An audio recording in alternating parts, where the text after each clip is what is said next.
బీహార్ అనగానే మనకు గుర్తు వచ్చేది దొంగలు, చదువు రాని వాళ్ళు, కూలీ వాళ్ళు, క్రైమ్స్ చేసేవాళ్ళు అని.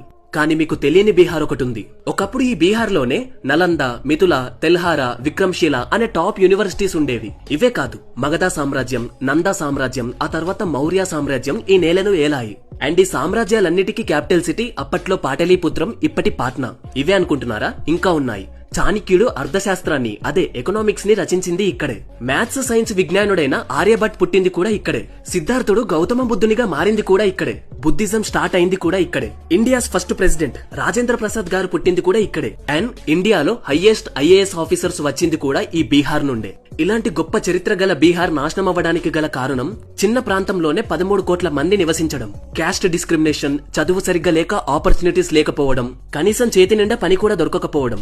అంతెందుకు, గవర్నమెంట్ అక్కడ టవర్స్ వేయిస్తే ఆ టవర్ మొత్తాన్ని ఒకే రోజులో విప్పేసి ఆ ఇనుప సామాన్ అంతా అమ్ముకున్నారు. ఈ పరిస్థితి